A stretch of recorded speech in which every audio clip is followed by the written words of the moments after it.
Beringin adalah salah satu spesies dari famili Moraceae, yakni jenis pohon yang sangat familiar di telinga dan memiliki ragam manfaat terutama bagi lingkungan. Habitat pohon beringin seringkali ditemukan pada hutan tropis terutama di dekat sumber mata air. Beringin mampu menyesuaikan diri dengan kondisi tanah di mana dia hidup. Dia dapat hidup di berbagai kondisi tanah seperti tanah liat, tanah kering berpasir, asam, dan basah.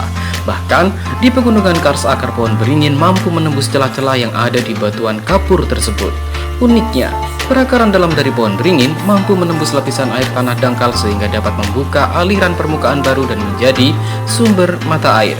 Jadi, jika ada sebuah cerita viral yang melibatkan dan membawa nama mahasiswa selaku civitas akademika yang berkegiatan di sebuah desa dengan hutan lebat dan banyak pohon beringin di sana, lantas mengatakan bahwa desa tersebut susah untuk mendapatkan air, pertanyaannya adalah mungkinkah? Ditemani mendung dengan suasana hujan rintik-rintik beku dan dingin seperti sebuah klarifikasi yang tak sedikit pun memberikan titik terang, bias ambigu dan justru menambahkan titik-titik jumlah pertanyaan. Inilah arah firasat edisi podcast Titik Terang untuk menilai sejumlah kejanggalan. Benarkah sebuah tempat yang banyak ditumbuhi tanaman berjenis ficus dan Moraceae bisa mengalami kekeringan? Seduh kopi panasmu dan mari kita mulai perjalanan.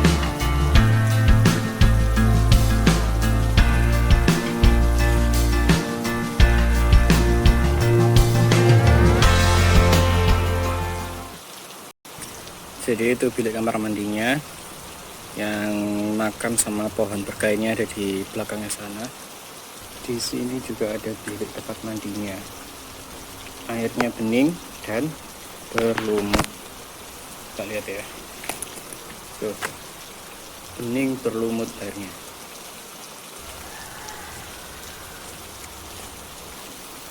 Jadi biliknya ada dua.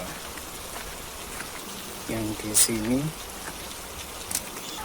sama bening dan berlumut. Tuh, lumut itu warna hijau itu lumut. Beringin, sebuah pohon dengan banyak nama di beberapa daerah, semisal waringin, wringin, ringin, atau caringin, adalah sebuah pohon yang memiliki filosofi dan lekat dengan adat budaya Jawa serta kearifan lokal setempat, bahkan dihormati layaknya bangunan candi.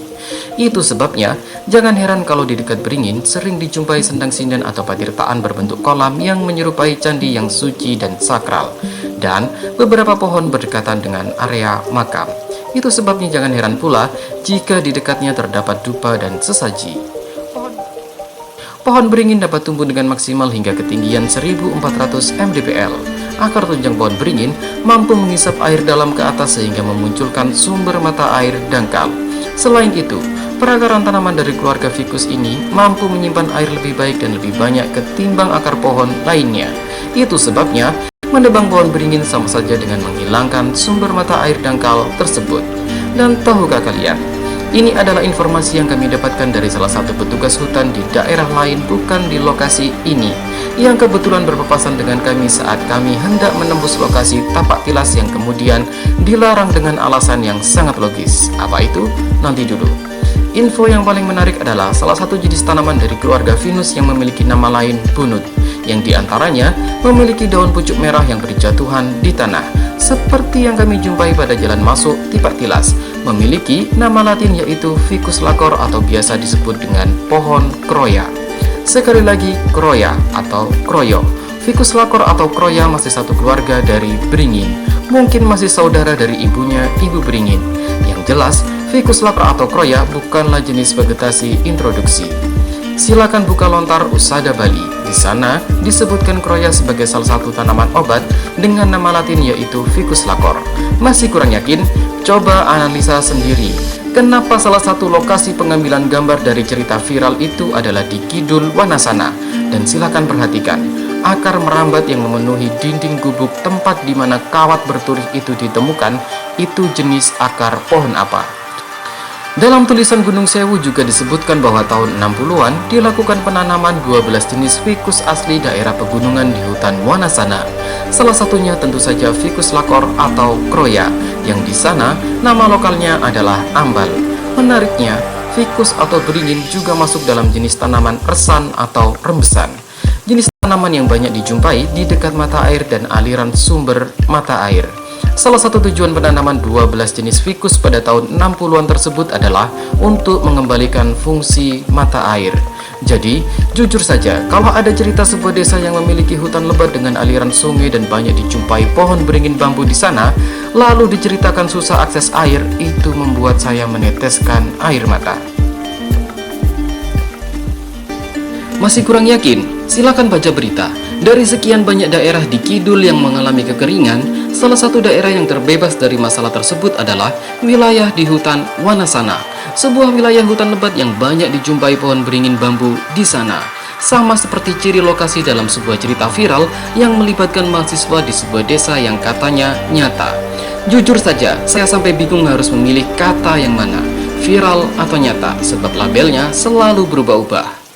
Jadi Sobat Arah Firasat, hari ini saya kembali mencoba untuk meyakinkan diri, apakah mungkin sebuah tempat dengan ciri vegetasi yang menyerupai kawasan konservasi bisa mengalami kekeringan air bersih, untuk menilai apakah sebuah cerita itu fakta atau fiksi. Sebab, sebuah fakta bisa menjadi bias dalam permainan narasi karya fiksi, bisa serasa nyata karena imajinasi dan diksi, menjadi hidup karena nilai rasa dalam sastra. Tapi apapun itu, saya percaya bahwa setiap cerita pasti lahir dari sebuah inspirasi. Jika kata tak punya definisi, jika nyata tanpa fakta tersaji, dan jika semua bungkam menutup informasi, maka sumber inspirasi adalah jawaban untuk menilai apakah faktor ekstrinsik dan intrinsiknya autentik ataukah hanya sekedar trik. Jadi tempat dan lokasi ini sengaja saya pilih untuk menjawab rasa penasaran seperti yang sebelumnya saya sampaikan karena beberapa alasan. Tentu saja lokasi hutan di sini saya buat sebagai perbandingan dengan kondisi hutan seperti sebuah cerita viral yang sampai sekarang tak kunjung juga menemukan letak jawaban, nyata atau dibuat seolah nyata. Pertimbangan pemilihan lokasi pembandingnya adalah: pertama, letaknya tidak jauh dari kota dan pusat keramaian. Kedua, posisinya jauh dari pegunungan dan hanya didominasi oleh perbukitan hutan jati. Lalu yang terakhir, sama-sama memiliki sendang sumber mata air, bilik sendang dengan air jernih yang berlumut, serta makamnya dikelilingi oleh pohon beringin besar dan pohon yang berbalut kain. Seperti sebuah pertanyaan, mana yang lebih dulu, ayam atau telur? Sama semacam pertanyaan tersebut, di kalangan pecinta lingkungan juga ada sebuah pertanyaan, lebih dulu mana antara beringin dan mata air?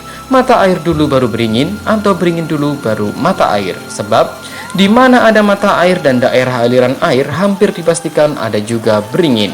Jika beringin dari genus Ficus seringkali muncul dalam daftar keanekaragaman jenis tumbuhan di sekitar mata air, maka sangat wajar jika beringin menjadi salah satu jenis tumbuhan yang dipilih untuk reboisasi, terutama untuk mengembalikan fungsi kawasan konservasi.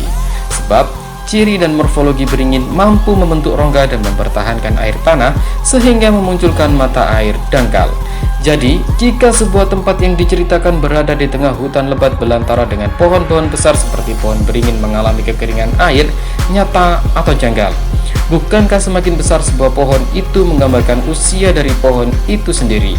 Semakin banyak dan semakin besar pohon beringin, maka semakin besar pula kemampuannya menyimpan air. Jadi, nyata atau fiksi? Simpulkan sendiri.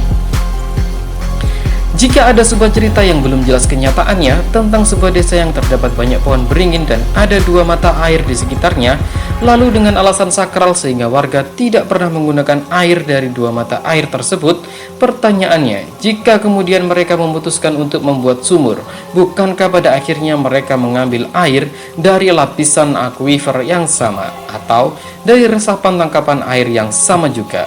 Jika memang ada dua mata air, kenapa harus mengambil dari air sungai? Dan jika karena alasan sakral kemudian memutuskan hanya mengambil air dari sungai, lantas untuk apa membuat saluran instalasi dari sungai ke mata air, atau sebaliknya dari mata air ke sungai? Untuk apa mengairi mata air dengan air sungai jika sumber mata air tersebut disakralkan? Dan jika dari dua mata air tersebut hanya satu saja yang disakralkan, lantas untuk apa harus jauh-jauh ke bawah mengambil air dari sungai? Bukankah satu dari dua mata air tersebut masih bisa digunakan? Jika ada sungai dan satu mata air yang tidak disakralkan, kenapa harus bersusah payah membuat sumur? Kenapa tidak langsung saja membuat saluran instalasi air dari sungai ke rumah atau penampungan air yang posisinya diletakkan dekat rumah warga, atau membuat saluran instalasi dari salah satu sumber mata air yang tidak disakralkan menuju ke tempat penampungan air di dekat rumah warga untuk dipakai bersama? Dan pada akhirnya, Simple Boy berubah menjadi Robot Man dengan memaksakan cerita di sebuah desa berhutan lebat yang terdapat banyak beringin dan bambu, lantas diceritakan susah akses air. Sudahlah, biarkan saja mengalir, toh pada akhirnya berakhir terimbas pandemi yang membuat gema viralnya menjadi terpinggir. Tahu kenapa? Karena kopi melati Mbah Buyut hanya mampu untuk mengusir dedemit, bukan untuk mengusir COVID. Masih jauh lebih manjur kopi Mbah Tejo yang membuat kotanya menjadi zona hijau. Sampai jumpa.